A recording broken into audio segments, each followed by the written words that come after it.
Hi friends, അപ്പോൾ നമ്മൾ കഴിഞ്ഞ ക്ലാസ്സിൽ കവർ പേജ് ഡിസൈൻ ചെയ്തു. ഓക്കെ, ഇനി നമുക്ക് ഇന്നർ പേജിലേക്ക് പോവാം. നെക്സ്റ്റ് പേജിൽ, അതായത് സെക്കൻഡ് പേജിലേക്ക് നമ്മൾ വരുമ്പോൾ ചെയ്യേണ്ടത്, അവിടെ ഒരു ഇൻഡെക്സ് ആണ് നമ്മൾ ക്രിയേറ്റ് ചെയ്യേണ്ടത്. ഇപ്പോൾ മാഗസിൻ തുറന്നു കഴിയുമ്പോൾ നമുക്ക് കാണാം ഇന്ന പേജിൽ ഇന്നൊരു സ്പീച്ച് അല്ലെങ്കിൽ ഇന്ന കാര്യത്തെക്കുറിച്ച് ഡീറ്റെയിൽ ആയിട്ട് അങ്ങനെ ഓരോ നമ്പർ ഇട്ടിട്ട്, ഓരോ പേജ് നമ്പർ ഇട്ടിട്ട് അവിടെ എന്താണ് കണ്ടന്റ് എന്നുള്ളത് എഴുതിയിട്ടുണ്ടാവും. അത് നമ്മൾ ഇൻഡെക്സിൽ ചെയ്ത് കൊടുക്കണം. പക്ഷേ നമുക്കത് ഏറ്റവും ലാസ്റ്റ് ചെയ്താൽ മതി. കാരണം എന്താ വെച്ചാൽ നമ്മൾ പേജ് സെറ്റ് ചെയ്ത് കഴിഞ്ഞിട്ട് ഏതൊക്കെ പേജിലാണ് ഏതൊക്കെ വർക്ക് ഇരിക്കുന്നതെന്ന് നോക്കിയിട്ട് നമുക്കിവിടെ സെറ്റ് ചെയ്യാം. ഓക്കെ, അപ്പോൾ ഇൻഡെക്സ് പേജ് നമുക്ക് ഏറ്റവും ലാസ്റ്റ് ചെയ്യാം. ഓക്കെ, നമുക്ക് തേർഡ് പേജിലേക്ക് വരാം. തേർഡ് പേജിൽ നമുക്ക് വർക്ക് സ്റ്റാർട്ട് ചെയ്യാം. ഓക്കെ, ഞാൻ ജസ്റ്റ് ഈ കോളംസ് ഒന്ന് എടുത്ത് കളയുന്നുണ്ട്. ലേഔട്ടിൽ പോവാം, മാർജിൻ കോളംസിൽ.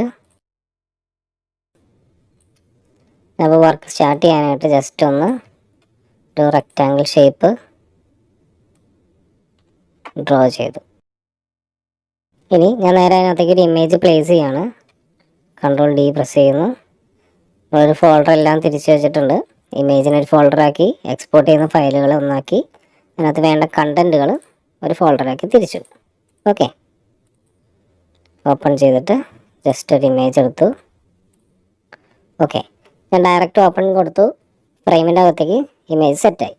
അതായത് നമ്മൾ റെക്റ്റാങ്കിൾ ഷേപ്പ് പറഞ്ഞ് വരച്ചായിരുന്നില്ലേ, നമ്മൾ അത് സെലക്ട് ചെയ്ത് വെച്ചുകൊണ്ടാണ് അതിനകത്തേക്ക് വന്നത്. നമ്മൾ മുമ്പത്തെ ക്ലാസ്സിൽ പറഞ്ഞിട്ടുണ്ട്, എങ്കിലും ജസ്റ്റ് ഒന്ന് പറഞ്ഞു മാത്രം. ഓക്കെ, ഇനി അതിനൊന്ന് അഡ്ജസ്റ്റ് ചെയ്യാം.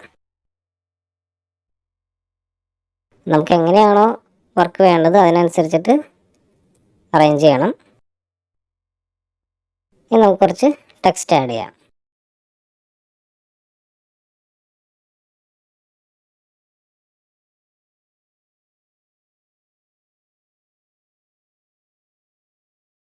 ജസ്റ്റ് ഈ കുറച്ച് ടെക്സ്റ്റ് ഒന്ന് സെലക്ട് ചെയ്ത് അവിടെ മാത്രം ഒന്ന് കളർ ചേഞ്ച് ചെയ്യാം. എന്നിട്ട് ഈ സൈഡ് ഒന്ന് സെലക്ട് ചെയ്തിട്ട് ടെക്സ്റ്റ് വലിപ്പം കൂട്ടണമെങ്കിൽ കൂട്ടാം. പക്ഷെ ഇതിപ്പോൾ അത്യാവശ്യം ഒരു ഹെഡിങ്ങിനുള്ള സ്റ്റാൻഡേർഡ് സൈസ് ആയിട്ടുണ്ട്. നമുക്ക് കുറച്ച് കണ്ടൻസിനകത്തേക്ക് ആഡ് ചെയ്യാം. ഓക്കെ, കുറച്ച് കണ്ടൻസ് എടുത്ത് കോപ്പി ചെയ്ത് വെച്ചിട്ടുണ്ട്. നിങ്ങൾക്ക് അറിയാവുന്നതുകൊണ്ടാണ് ഞാനത് വീണ്ടും കാണിക്കാതിരുന്നത്. ഓക്കെ, നമുക്ക് ഹെഡിങ്ങിന് ഒരു ഷാഡോ കൊടുക്കാം. ഓക്കെ, ജസ്റ്റ് സെലക്ട് ചെയ്യുക. എന്നിട്ട് നേരെ മുകളിൽ വരുമ്പോൾ ഇവിടെ എഫക്ട്സ് എന്നുണ്ടോ, ക്ലിക്ക് ചെയ്യുക. എന്നിട്ട് ഡ്രോപ്പ് ഷാഡോ കൊടുക്കുക. ഡ്രോപ്പ് ഷാഡോ കൊടുക്കുമ്പോൾ തന്നെ ഇവിടെ അപ്ലൈ ആക്കുന്നുണ്ടോ. നമ്മളിവിടെ പ്രിവ്യൂ ഓൺ ചെയ്തേക്കുന്നതുകൊണ്ടാണ് ഇവിടെ അപ്ലൈ ആയിട്ട് കണ്ടത്. പ്രിവ്യൂ ഓഫ് ചെയ്തപ്പോൾ അത് പോയി. പ്രിവ്യൂ ക്ലിക്ക് ചെയ്ത് കഴിഞ്ഞാൽ ഇവിടെ വരും. ഓക്കെ, എന്നിട്ട് നമ്മൾ ഫോട്ടോഷോപ്പിലേക്ക് ചെയ്തിട്ടുണ്ട് അതിന് ഷാഡോ അഡ്ജസ്റ്റ് ചെയ്യാനൊക്കെ ആയിട്ട്. അതുപോലെ opacity,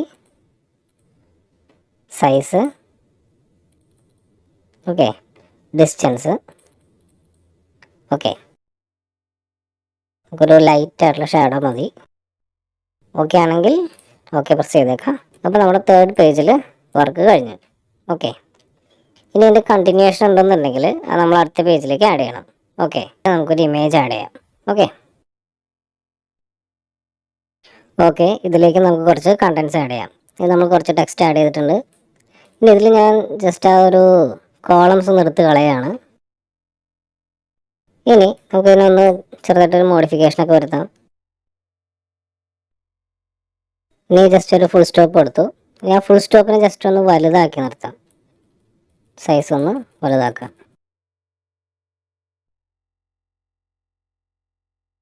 okay, just Ctrl+0 press ചെയ്യാം. ഓക്കെ, ഇപ്പോൾ നമ്മൾ എക്സ്പോർട്ട് ചെയ്ത് നോക്കിക്കഴിഞ്ഞാൽ ഇവിടെ ഭയങ്കര ബ്ലാങ്ക് സ്പേസ് ഫീൽ ചെയ്യും.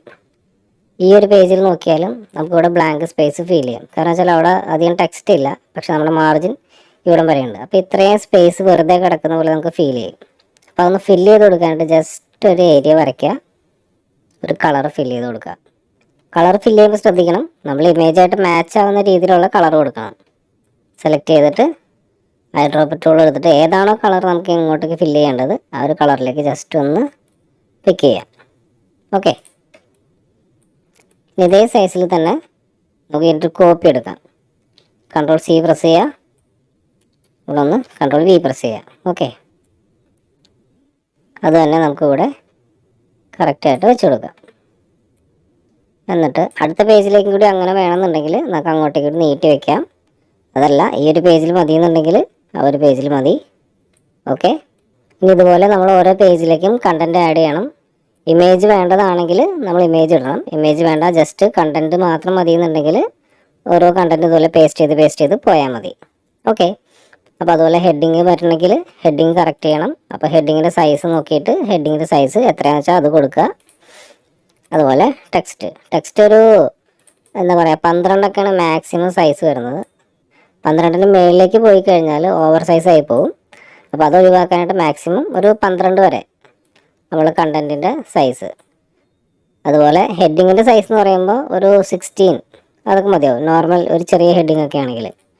അതല്ല ഇതുപോലുള്ള വലിയ ഹെഡിങ് ഒക്കെ വരികയാണെന്നുണ്ടെങ്കിൽ ഓക്കെ, സൈസ് കൂടുതൽ കൊടുക്കാം. ഓക്കെ. അടുത്ത ക്ലാസ്സിൽ നമുക്ക് ഇൻഡെക്സ് പേജ് ചെയ്യാം. അതുപോലെ തന്നെ പേജുകളിൽ നമ്പർ ഇട്ടിട്ടില്ല, നമ്മൾ നമ്പർ ഇടലും നമുക്ക് അതിനകത്ത് ചെയ്യാം.